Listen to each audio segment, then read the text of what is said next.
신문에 보면 이런 머리 기사들이 대부분 많이 나옵니다. 북 수소탄 시험 성공 레드라인 밟았다. 그렇죠. 또 문 대통령 최고 응징 방안 마련 중.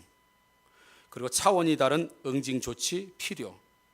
북도 ICBM 발사 징후 정부 대화보다 군사 대응. 이런 뉴스나 내용 그 헤드라인으로 나오는 모든 기사들이 대부분 그렇습니다.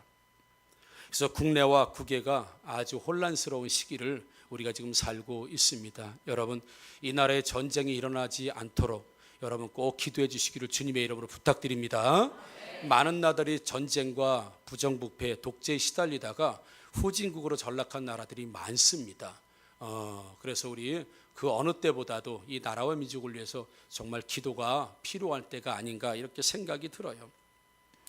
북한의 6차 핵실험이 있었고 또 사드가 또 배치가 되고 추가 또 배치가 되고 여러 가지 문제가 겹치면서 한국과 일본, 중국과 미국이라고 하는 이 네 나라에서 아주 치열한 외교 전략들을 세워가면서 외교 전쟁이라고 할 만큼 그렇게 지금 진행되고 있죠.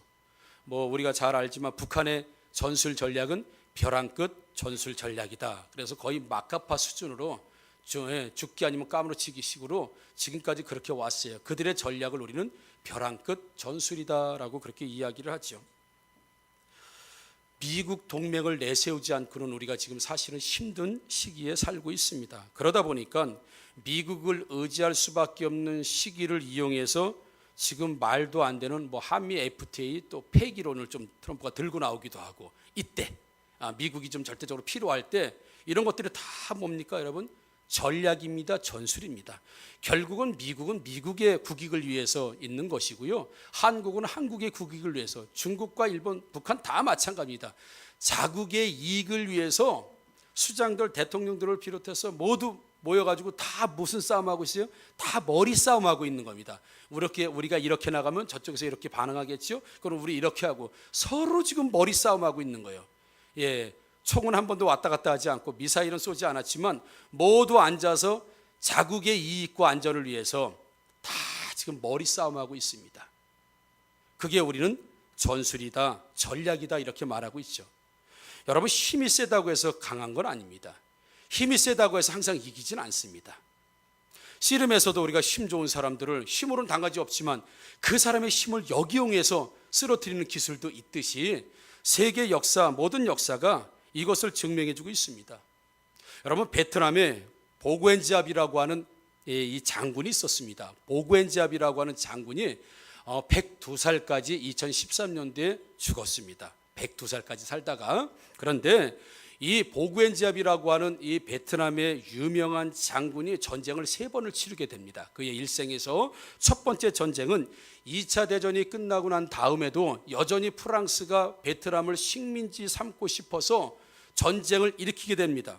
그래서 그 전쟁에서 약 한 15,000명의 프랑스 군인을 베트남에다 상주를 시키고 군대를 파견하고선 야포나 전차나 여러 가지 부대 시설을 짓고 군용기, 비행기가 뜨고 내릴 수 있는 군용기 활주로까지도 만들어서 이 베트남을 영원히 식민지화하려고 프랑스가 그렇게 하지만 결국에는 1954년도부터 프랑스와 베트남이 전쟁을 해서 결국에는 프랑스군 3,000명이 죽고 12,000명, 15,000명 중에서 3,000명이 죽고 12,000명이 포로로 잡히게 됩니다. 이 전쟁의 기회를 통해서 이 프랑스는 베트남에서 철수하게 되고 전쟁에 손을 띄게 되죠.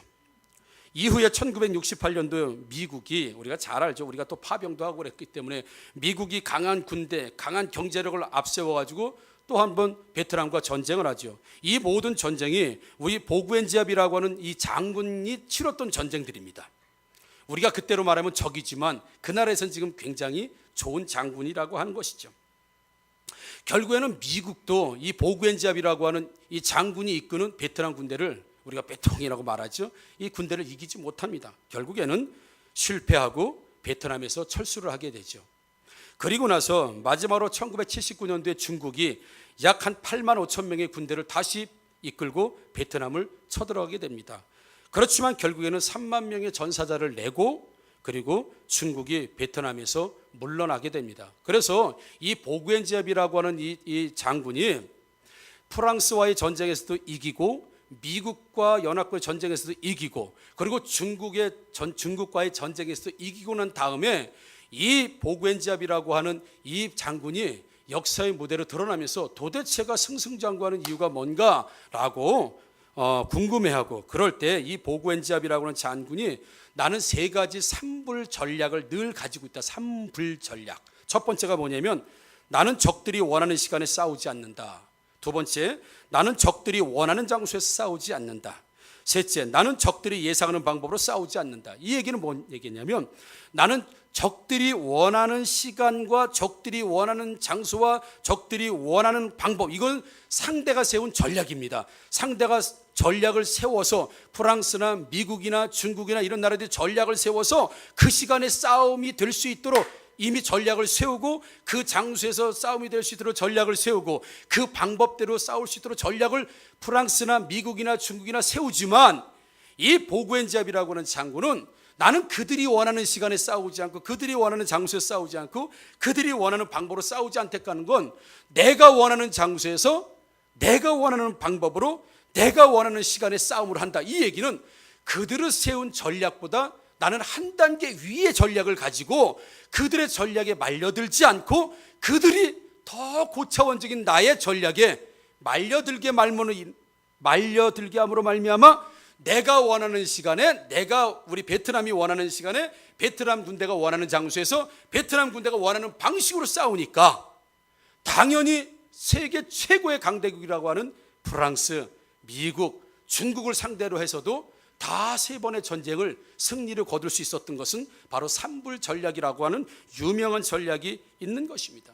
여러분, 힘으로 보면 베트남이 미국을 상대합니까? 상대 못합니다. 힘으로 하면 베트남이 중국을 상대할 수 있겠습니까? 상대하기 어렵습니다. 프랑스는요? 아니요. 절대 강국들을 이길 수 있는 건 힘으로 이긴 게 아니라 이 보구엔지압이라고 하는 이 전략이 뛰어난 장군의 전략과 전술 때문에 결국에는 강대국을 이길 수 있다고 하는 그 역사적인, 여러분 우리가 뭐 잘 알죠. 이순신 장군도 마찬가지죠.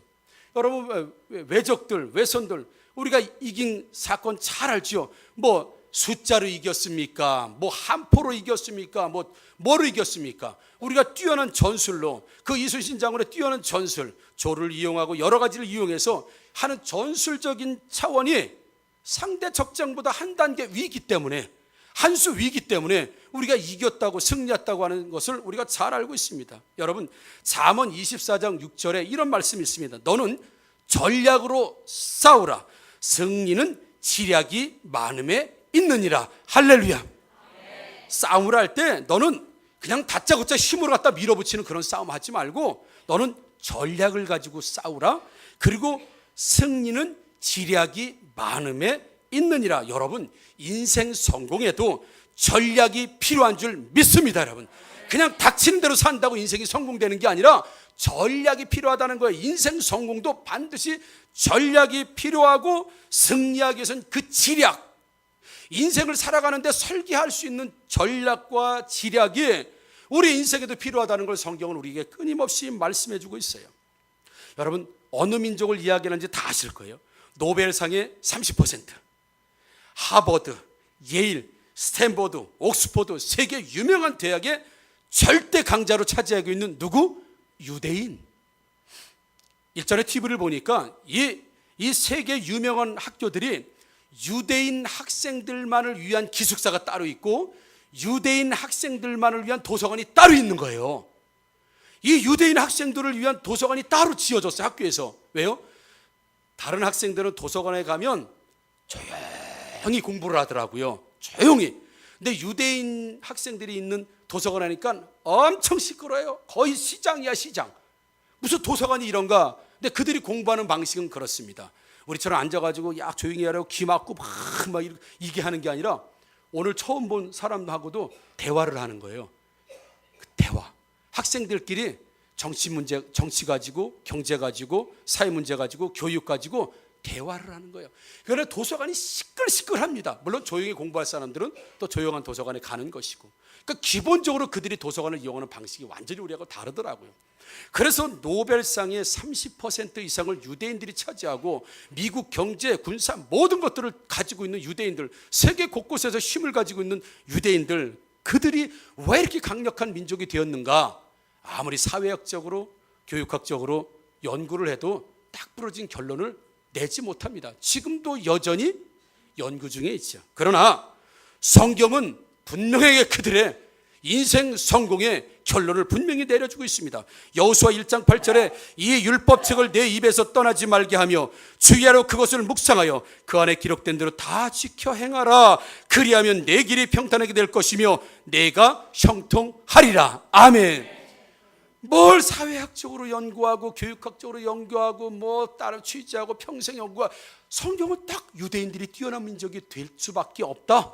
그 길이 이거다라고 딱 부러지게 결론을 내고 있어요. 뭐예요?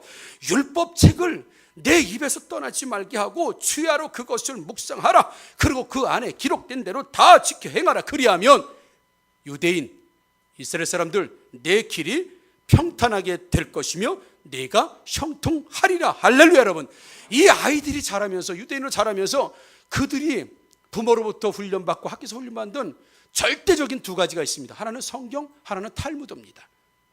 성경은 그야말로 하나님 말씀이고, 탈무드는 뭐예요? 말씀을 해석해 놓은 조상들의 경전, 경험담, 지혜집이에요.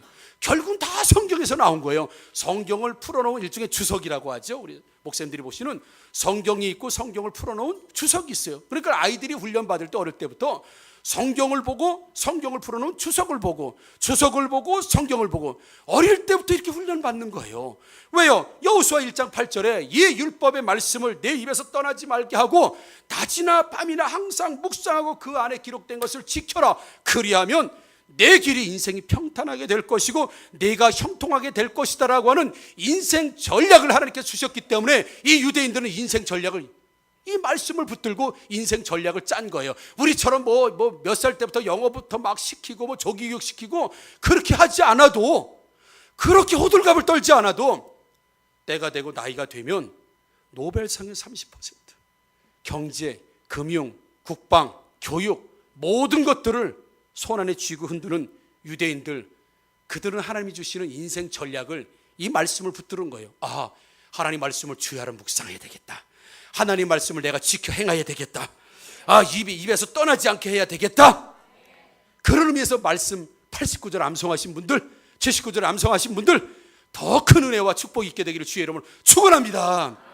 예, 이게 인생 전략이라고 하는 거예요. 이게 인생 전략. 이건 나라적으로 붙들고 있는 인생 전략이에요. 이 말씀이 말이죠, 여러분. 예수님께서도 우리에게 인생 성공의 전략을 주셨습니다. 인생 성공의 전략. 아, 실패한 인생들 살았던 분들, 곤고하고 힘든 인생을 살아가고 있는 분들 잘 들으세요. 제가 인생을 성공하는 방법을 예수님의 말씀을 가지고 잘 가르쳐 드릴 테니까 이 말씀대로만 사시면 한 번도 실패하지 않고 인생 다 성공하게 될 줄 믿습니다. 예. 첫 번째, 나는 누구인가를 알아야 돼요. 나 누구예요? 당신은 누구십니까? 나는 땡땡땡땡 하면서 우리 뭐 노래도 하죠. 당신 누굽니까?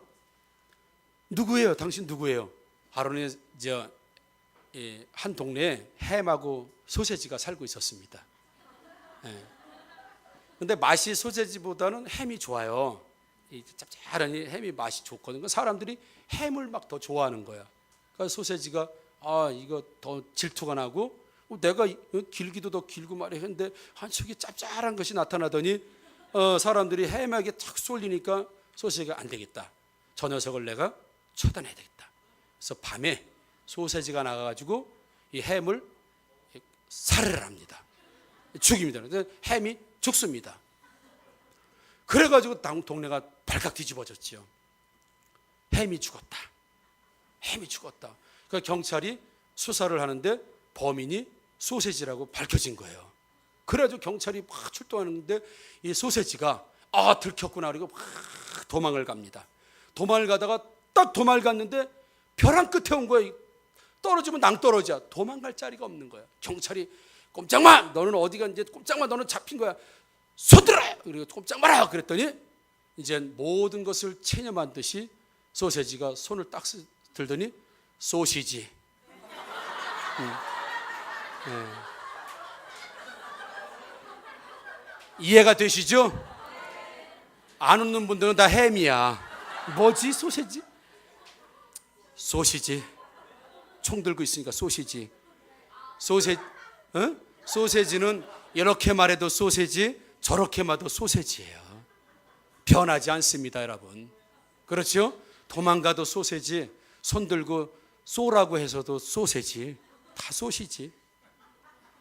이렇게 말해도 저렇게 말해도 소세지가 변하지 않는 것처럼 아무리 내가 이렇게 저렇게 말해도 우리의 존재는 변하지 않습니다, 여러분. 예수님이 오늘 본문에서 뭐라고 말씀하세요? 나는 포도나무요, 너희는 가지니. 너희는 가지니라고 그랬어요. 가지, 여러분. 분명하게 우리 존재 양식이 가지로 존재하고 있다는 걸 예수님이 분명히 말씀하셨어요. 예수님이 포도나무다. 너는 이 가지에 나무에 붙어 있는 가지다.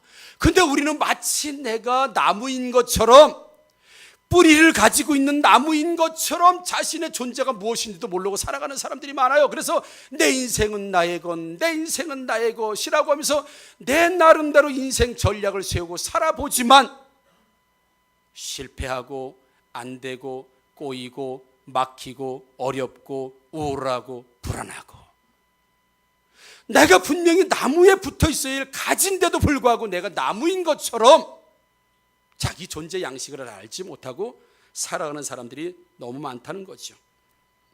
그래서 너희는 가지다. 너희가 나를 떠나서는 아무것도 할 수 없다. 나는 내 인생에서 내가 할 수 있는 것은 사실 아무것도 없구나라고 인정하고 자신의 존재가 어떤 존재인지 여러분 아시게 되기를 주님의 이름으로 축복합니다.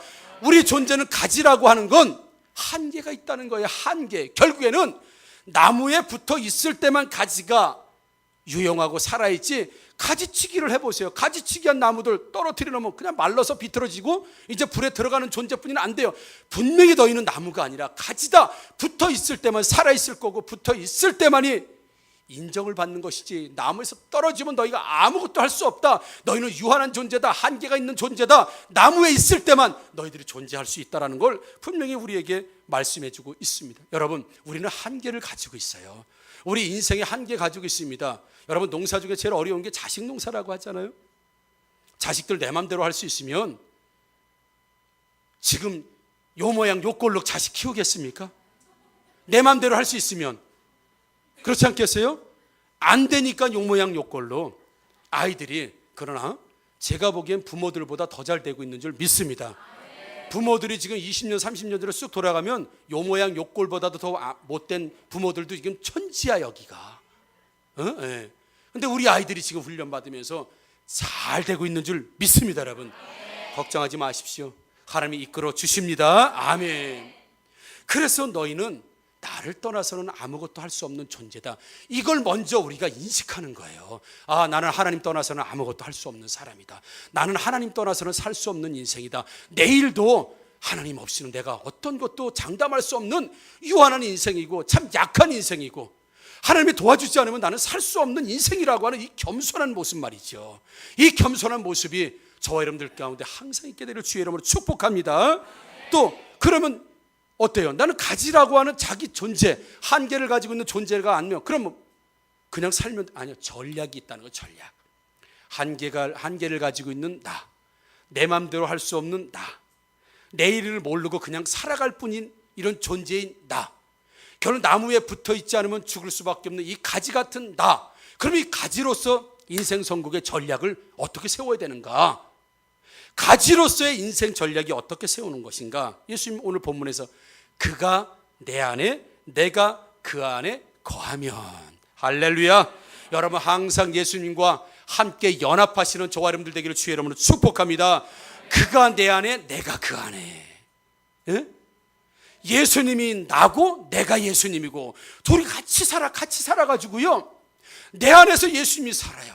내가 예수님 안에 삽니다. 그래서 예수님과 항상 연합하고 항상 예수님의 영향을 받으며 항상 그의 말씀대로 사는 거예요. 그래서 항상 하나님께 질문하고 하나님께 묻고 그분의 뜻이 어디에 있는지 항상 내 안에서 생각과 마음과 인생 계획과 모든 것이 하나님이 주시는 그 말씀이 나한테 영향력을 미치면서 하나님 생각, 말씀 생각, 신앙 생각 저 멀리 버리는 것이 아니라 항상 길을 선택할 때도 어떤 걸 결정할 때도 뭔가 물을 때도 생각할 때도 묵상할 때도 모두 하나님이 원하시는 건 무엇인가, 하나님은 나에게 무엇을 가르쳐주고 계신가, 이 가지로서 한계를 가진 인간들, 우리 성도들이 인생 선곡을 가질 수 있는 전략이 뭐냐 하면 그가 내 안에 내가 그 안에, 이것이 인생 성공의 전략인 줄 믿습니다. 여러분, 한계를 가지고 있으니 우리한테 더더욱이 전략이 필요한 거예요. 내 마음대로 안 되는 인생이다 보니 우리에게 정말 절대로 전략이 필요한데 그 전략은 바로 내가 그 안에 그가 내 안에, 항상 주님 안에 주님이 내 안에, 그래서 항상 먹고 마시는, 그래서 예수님이 포도나무고 나는 그 포도나무에 붙어있는 가지로서의 인생을 사는 것이 우리 인생의 최고의 최대의 전략인 줄 믿습니다. 이걸 떠나서는, 이 전략을 떠나서는 너희가 아무것도 할 수 없습니다. 예수님이 지금 말씀하셨어요. 이 전략을 버리고서는 너희가 절대로 인생에 성공을 하지 못한다. 나를 떠나서는 아무것도 할 수 없다고 말씀하셨잖아요. 나를 떠나는 전략, 어떤 전략이요? 얘가 3살 때 영어를 가르치고 5살 때 뭘 가르치고 8살 때 태권도를 보내고 10살 때 저 외국에 보내. 우리가 인생도 사업을 이렇게 하고 저렇게 전략도 필요하죠. 그러나 너희가 나를 떠나서는 아무것도 할 수 없다. 이게 예수님이 단연코 우리에게 말씀해 주신 거예요. 왜? 너는 한계가 있기 때문에 너는 반드시 내 안에 그리고 내 포도나무에 붙어 있을 때 내가 많은 풍성한 열매를 맺을 수 있지, 나를 떠나서는 아무것도 할 수 없다고 분명히 예수님이 말씀하셨기 때문에 가진 인생이 가져야 될 전략은 뭡니까? 예수님 안에, 예수님 안에서, 그가 내 안에 내가 그 안에 열심히 예수님에게 붙어 있는 것이 가지로서 가져야 될 전략인 줄 믿습니다. 여러분, 몇몇 분에게 지난주에 이런 말씀, 목사님 지난주 이 첫사랑을 기억하고 첫 마음을 기억하고 첫 감사를 기억하고 이런 고백들을 하면서 부부가 같이 가서 같이, 참 아름다운 가정이죠. 부부가 말씀을 듣고 가면 그 말씀을 중심으로 놓고 부부가 이야기를 하는 거예요. 우리 이렇게 삽시다, 저렇게 삽시다. 얼마나 좋습니까? 얼마나 아름답습니까? 아이들까지도. 자, 그 전략을, 우리가 인생의 전략을 그래서 세워야 되는, 그 전략이 뭐예요? 나무에 붙어 있자. 나는 가지다. 예수님 안에, 내가 예수님 안에. 여러분, 항상 충만하게 은혜로 살아가시는 저 여러분들 되기를 주의 이름으로 축원합니다. 여러분, 그러면 이 전략을, 인생 전략을 가지고 가는 사람들에게 받을 축복이 뭐냐? 열매를 많이 맺나니. 여러분, 우리 성도들 축복 받으시고 복 받으셔서 영적인 열매, 범사의 열매, 재정의 열매, 영적 열매를 많이 맺게 되기를 주의 이름으로 축복합니다. 여러분, 예수님이 저는 너의 인생 전략, 네가 내 안에 내가 너 안에 포도나무인 나에 붙어있는 그 인생 전략을 네가 굳건히 세우고 지키면 내 전략을 버리고 예수님 전략을 버리고 자기 전략대로 살아간 사람은 아무것도 할 수 없지만, 내가 인생의 성공 전략대로 살아간 그 사람은 열매를 많이 맺을 수 있다고 말씀하고 있으니, 여러분 살면서 우리 전략을 따라 살아야 되겠습니까? 예수님이 성공하는 하나님이신 예수님께서 주신 인생 성공의 전략을 따라 살아야 되겠습니까? 여러분, 아브라함의 축복의 전략은 순종이 있었습니다. 그렇죠? 아브라함이 축복받을 수 있고 열방의 축복까지, 아브라함의 축복의 열쇠는 그가 인생 전략을 잘 세웠습니다. 나는 순종이다. 아브라함의 인생 성공의 전략은 순종이었어요. 다윗의 인생 축복의 전략은 여호와는 나의 목자시다. 그분이 나를 구름 기둥과 불기둥으로 인도하신다. 항상 그분은 나를 푸른 풀밭과 푸른 초장으로, 푸른 풀밭이나 초장이 마찬가지, 푸른 풀밭과 쉴만한 물가로 인도하시는 나의 목자가 되신다.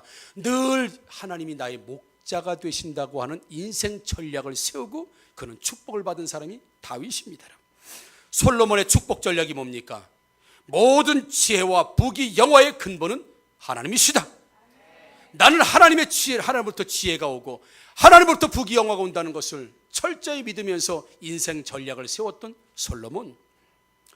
모세의 축복 전략은 여호와께서 싸우신다. 그분만 신뢰하자.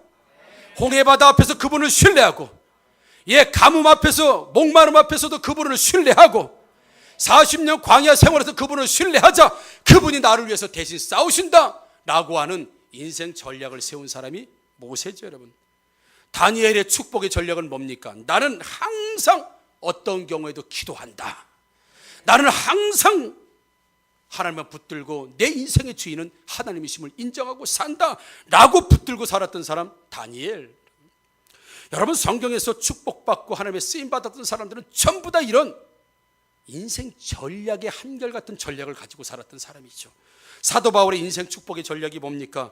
갈라디아서 2장 20절에 이렇게 말씀합니다. 내가 그리스도와 함께 십자가에 못 박혔느니 그런즉 이제는 내가 사는 것이 아니요 오직 내 안에 그리스도께서 사시는 것이라. 할렐루야. 여러분, 사도 바울의 축복의 비결 인생 전략은 이제부터는 나는 십자가 예수와 함께 못 박히고 이제 내 안에서, 오늘 요한복음 15장 5절 말씀과 똑같죠. 그가 내 안에 내가 그 안에. 사도 바울이 고백합니다. 오직 내 안에 이제부터는 나는 죽고 그리스도께서 내 안에 사시는 것이라. 이제 주님이 말씀하시면 나는 가고, 주님 말씀이 서라고 하면 서고, 항상 내 안에서 나를 주관하신 주님의 말씀만 가지고 살아. 그래서 이제는 내가 십자가에 못 박혀 나는 죽고 오직 예수만 내 안에 살면서 그분이 나의 전적으로 영향을 미치면서 이제 내가 사는 것이 아니라 내 안에 오직 예수 그리스도, 그분의 말씀, 사명, 그분의 원하시는 것들만 내 안에 채울 때, 이 사도 바울은 인생 축복의 전략을 뭐로 세웠습니까?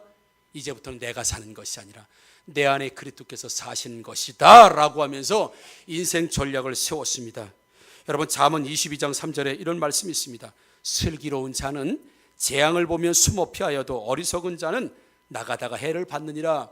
메시지 성경에 쉽게 이렇게 풀어놨습니다. 신중하고 전략이 있는 자는 문제를 미리 알고 피하지만 어리석은 자는 되는 대로 살다가 호되게 당한다. 이 말씀이에요. 그러니까 인생도 그냥 되는 대로 그냥 하루 먹고 하루 살고 내일 뭐 비전도 없고 계획도 없고 그냥 오늘 대충 살다가는 나중에 호되게 당한다. 그러나 신중하고 전략이 있는 자는 문제를 미리 알고 미리 대책을 세움으로 피할 건 피하고 세울 건 세움으로 인하여서 인생을 성공하지만, 미련하고 어리석은 자는 인생 전략이 없이 되는 대로 막 살다가 결국에는 인생 호되게 당한다. 이게 잠언 22장 3절에 우리에게 주시는 말씀이에요. 여러분, 인생 전략을 예수님 말씀하시는 것으로 우리 인생의 주인 되시는 분은 예수님이심을 인정하고 살아가는 인생 전략으로 여러분 축복받는 여러분들 되기를 주의 이름으로 축복합니다. 애기 독수리가 있어요. 애기 독수리. 애기 독수리가 엄마 독수리하고 이제 살면서, 엄마는 쫙 날개를 펴면 막 2m 3m씩 되는데 나는 이게 뭐 날개를 펴봐야 병아리 같이 생겨가니까 이거 아무리 봐도 내가 봐도 독수리가 아닌 것 같아. 그래서 밖에 나가서 놀았습니다. 노니까 사람들이 넌 독수리 아니야, 너 독수리 아니야, 야 독수리가 이렇게 작냐? 막 약 올리는 거예요. 그러니까 집에 들어와서 엄마 나 독수리 맞아요? 그럼 우리 새끼가 독수리지, 엄마가 독수리니까 너도 독수리야, 너는 독수리야. 그러니까 얘가 또 아멘하고 또 나갔어요. 나갔는데 또 너는 독수리 아니야, 너는 닭이야, 너는 뭐 메추리야, 막 이렇게 얘기하는 거예요. 또 의심이 들기 시작하는 거예요. 그러니까 집에 또 왔습니다. 엄마 나 독수리 맞아요?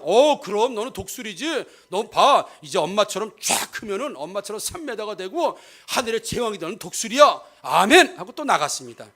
또 나가니까 또 애들이 메추리니 뭐 통닭이니 막 이러면서 계속 또 약 올리는 거예요. 근데 또 의심이 드는 거예요. 내가 독수리 맞나? 또 의심이 들어가지고 또 집에 들어와서 엄마 나 독수리 맞아요? 또 질문하니까 아유 맞다니까 이 닭대가리야 이렇게 얘기했다래. 엄마가 독수리라고 여러 번 얘기했는데도 그걸 잊어버리고 나 독수리 맞아 하니까 독수리 엄마가 그래 맞아 이 닭대가리야. 그리고 또 아멘하고 나와서 나는 닭대가리야 이렇게 살아갔다고요. 여러분, 예수님께서 내가 내 안에, 내가 내 안에, 나는 포도나무니 너희는 가지니 내 안에 붙어 있기만 하면 내가 내 안에 살고 내가 너 안에 살면 풍성한 열매를 맺는다. 정말 잘 살게 된다. 축복이 임한다. 풍성이 된다라고 그렇게 얘기해도 정말 그럴까요? 그리고 자기 인생 계획을 세우면 예수님이 뭐라 그래? 이 닭대가리 같은 집사야 이러니, 이 닭대가리 같은 권사야. 예, 차마 장로니까는 못하겠습니다. 예. 이 닭대가리 같은 이 성도야. 아니 그렇게 붙어 살면 복이 된다고 하는데, 예수 안에, 예수가 내 안에 살면 은혜가 되고 충만하고 복이 된다고 하는데, 왜 이 닭대가리처럼 여러 번 얘기해줘도 알아듣지 못하고 그래도 또 내가 살아보겠다고 내 인생 전략 내가 짜고 앉아있냐, 이 닭대가리야 이렇게 얘기해요. 여러분, 예수님이 우리에게 말씀하셔요. 너희는 나를 떠나서는 아무것도 할 수 없다. 아무것도 할 수 없다. 나를 떠나서는 아무것도 할 수 없다. 단지 나무에서 떨어진 가지는 밖에 버려져 불에 들어가는 것뿐이 없다. 그러나 인생 충만하게 복을 받기 살기 위해서는 나무에 붙어 있어야 된다. 너는 한계를 가지고 있다. 너는 가지다, 나무가 아니야. 그러니까 내가 내 안에 있으면 열매를 풍성히 맺는다고 했으니, 여러분 닭대가리 인생은 오늘로 끝내시고 독수리처럼 살아가시기를 주의 이름으로 축복합니다. 여러분, 자식도 하나님께 맡기세요. 생업도 하나님께 맡기세요. 여러분, 염려 근심하지 말고 그저 열심히 다니엘처럼 기도한, 나는 그냥 몰라, 나는 열심히 기도할 뿐이야, 나는 열심히 예배 드릴 뿐이야, 나는 열심히 순종할 뿐이야, 하나님 말씀이 그렇게 돼 있으니까 그게 우리가 최고로 세울 수 있는 인생 전략, 그거 없이 나무에서 떨어져 나가면 아무리 멋진 계획이라 하더라도 결국에는 아무런 열매도 맺지 못하고 인생 호되게 당하는 이런 인생을 살 수밖에 없으니, 다시 한번 죄송해요 이런 표현을 써서, 여러분 발버둥을 치지 말고 하나님 앞에서 분명히 인생 전략을 우리에게 세워주셨잖아. 너는 가지다. 우리 자신을 알아라. 전략이 뭐냐? 붙어있으라. 결과가 뭐냐? 풍성히 맺는다. 이게 우리 인생의 전략, 우리 교회의 전략, 저와 여러분들의 전략이 되기를 주의 이름으로 축원합니다. 여러분, 힘만 가지고 싸운다고 이기는 게 아니에요. 여러분, 지금 이 나라들도 전부 머리 싸움하고 있어요. 전략 싸움하고 있다고요. 여러분, 전략 싸움. 우리 인생에도 전략이 필요한데 그 전략이 바로 요한복음 15장 5절 사도 바울, 모세, 다윗, 솔로몬 모두 그들이 인생의 전략을 성경에서 잡고 한결같이 가니 하나님 주시는 풍성한 복을 누리고 사는 것처럼 우리 성도들이 그렇게 살게 되기를 다시 한번 주의 이름으로 축복합니다. 다음에 또 딴소리하고 그러면 무슨 대가리? 제가 얘기하지 않았으면 여러분들이 얘기했습니다. 기도하겠습니다.